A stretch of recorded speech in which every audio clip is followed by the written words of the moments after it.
Well, guess it's time for a segment about anime. Usually I wouldn't be talking about anime on the channel, mostly because I don't have the time to follow every new series that comes out, and frankly, not many animes grasp my attention to the point of completion, unlike things like Dragon Ball, Naruto, and kinda One Piece. Like, I'm sorry, but I'm not exactly looking to watch the same isekai story, but with a different spin.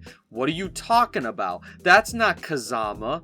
That's Bingus! Back in my younger years though, I used to watch plenty of the old animation from across the pond, both dubbed and subbed. Many of my preferred titles were of the older variety though, like the older Studio Ghibli films, Dragon Ball, Naruto, Bleach, and some even going back further like Speed Racer, Blackjack, and Detective Conan. Although Detective Conan kinda is still going on, when is this kid gonna find this damn Men in Black? I attribute that to my mother introducing me to these retro animes. Back in the day, she would torrent or search for them when the internet was still in its early days in the early 2000s, and the older titles from the 80s and 90s were the ones that were easier to come by. Also, I took some from my cousin. Ever heard of those orange bricks? A lot of these animes stuck with me to this day, with most of them even being animes that were either brought back or are still going to this very day.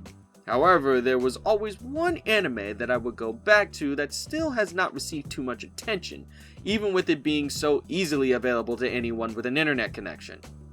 And also Disney Plus, which I figured that out later. I don't know when they did this, but wow. A series so out there and random that it would make anyone raise an eyebrow. At least until they sat down and watched it, that is. There's so many different animes that it could be. So many different genres and hidden gems that not many know about. I'm sure it'll definitely not make anyone into, I don't know, a furry or something like that, right?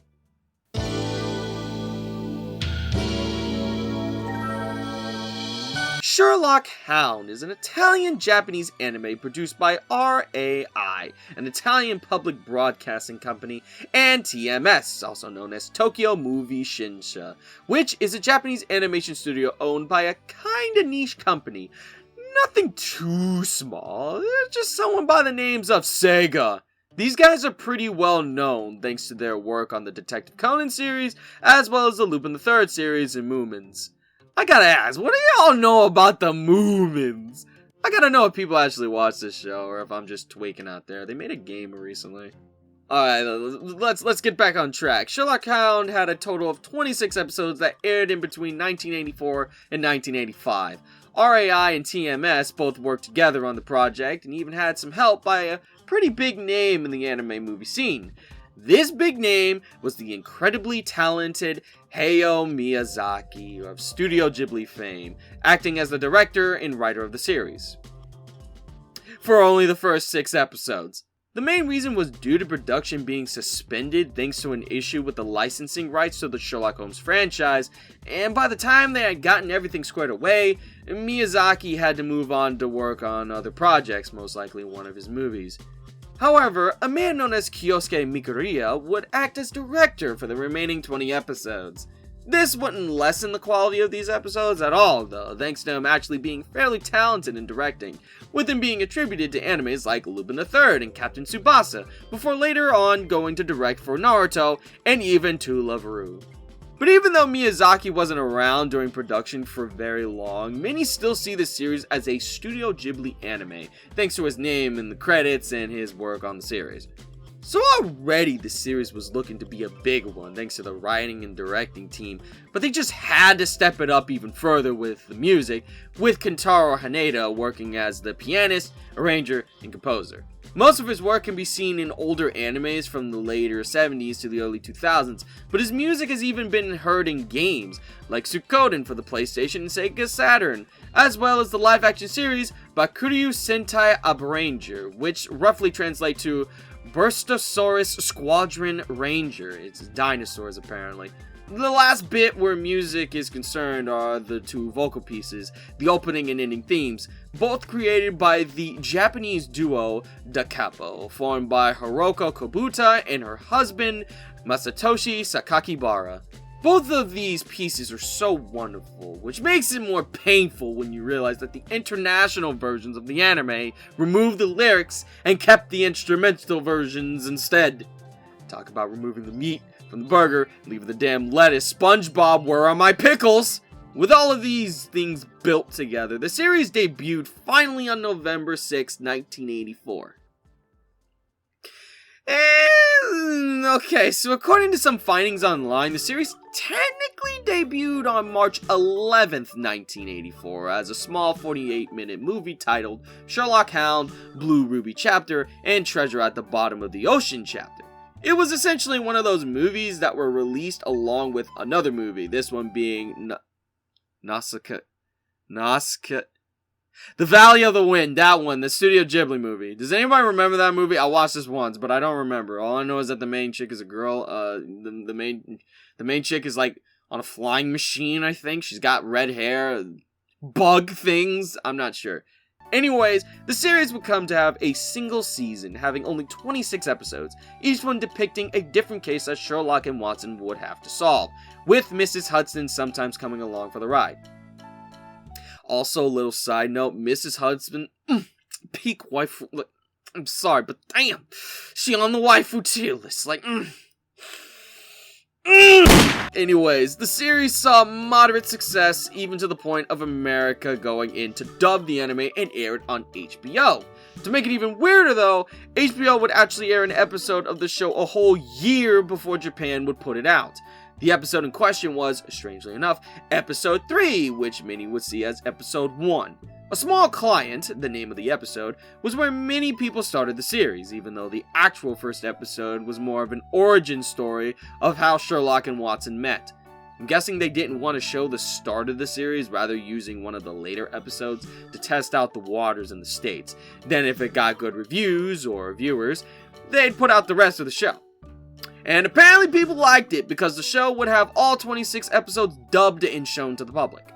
Now I won't go too deep into the plot of every episode, but essentially each episode is self-contained, having one case as Moriarty and his two goons trying to steal something or commit a crime, and Sherlock and Watson have to stop them. It's basically a crime of the week type of show, so it's easy to start wherever and get what's going on. It's honestly a shame that not many streaming services have this available, not even Tubi or Hulu have the streaming rights to it, which makes it kind of annoying to locate. The only way to watch it is to go to some YouTube channel that would somehow have the full episodes, while also not having the fear of them all being copyright struck. If only there was something like that available. Yep, as of December 15th, 2020, the entire series of Sherlock Hound was available to watch for free on TMS's YouTube channel. All the episodes are available and are even put in the original airing orders back in the 1980s here in America. Unfortunately, that does mean that the episodes are not in the actual order they're supposed to be, but there have been plenty of people that have made public playlists that rearrange them in the correct viewing order that was seen in Japan. Now, everyone could partake in the series, all without having to pay Amazon the ability to watch it on Prime. Apparently, it's also on Disney Plus. I didn't know about this during the writing of this script. It wasn't until later on, when I was watching Bob Burgers with my siblings, that I figured out that it was actually on Disney Plus as well. Yeah, Disney Plus is starting to get into the anime scene due to them kind of also having the rights to Hulu stuff, so yeah, yeah. As of right now, the episodes each have between 15k to even 100k views, so to say that this series is kind of slept on, at least when it comes to YouTube, is a bit of an understatement. Even merchandise for the series is almost slim to none. Most of the things that I found on eBay and Amazon were old physical copies of the show. However, there were a few interesting things I found, like a really high quality Figuarts figure, which includes Sherlock in his car, as well as what I'm assuming is an audio drama vinyl record. Unfortunately though, it was only available in Japan, so it's only recorded in Japanese. Hope you know your Japanese, because otherwise you're not gonna get a lick of what this shit is happening. So it's honestly apparent that the series is kinda niche, with it not exactly being too popular or making a large splash in the anime industry. Due to this, it is honestly understandable why the anime didn't get a second season or a continuation at the time, but to be fair, I think that it's to its benefit. A lot of animes with a similar style of storytelling can start to become stale, and uninteresting when going for long periods of time. This is honestly just a personal opinion though, but I feel like animes like Detective Conan suffer from this, due to the anime not having a clear end or direction. Back then, episodes were interesting and fun to watch with their case of the week type of setup, but after a while, ideas started to mesh together and cases started to feel like copies. I feel like that's the problem with long-running animes with this type of storytelling. Don't even think about bringing One Piece up in this situation, because that's an overarching storyline. That's not anime of the week. That's, we need to get to the end now. Which apparently is very soon. You're doing a good job, Ichiro Oda. Can't wait to see how this all ends. But they start to run dry where setups are concerned, and instead of ending it, they just keep pushing and pushing. Knowing that at least Sherlock Hound knew where to stop and how long to go, it at least lets me know that viewers won't get too bored if they choose to stick around for the entire series. Upon my research, there didn't seem to be any talks of them making a second season, so it's safe to say they had a clear understanding and budget for what they wanted and stuck to it. However, now that the series has been dormant for almost 5 decades, I feel like making it come back at this point wouldn't be too bad of an idea. Maybe throw out a short episode to test the waters, then if it gets traction, make a few full-length episodes as well. I feel like it does have a spot in the anime industry where most series are shonen or romance or slice of life, but even if it doesn't, having it available to the public is also a wonderful thing as well.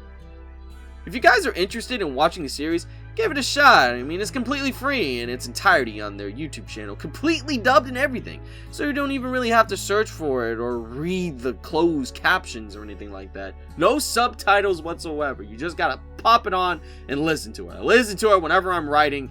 It helps with my writing all the time. This anime has my stamp of approval. I guarantee you'll enjoy it. Also Miss Hudson, because yes!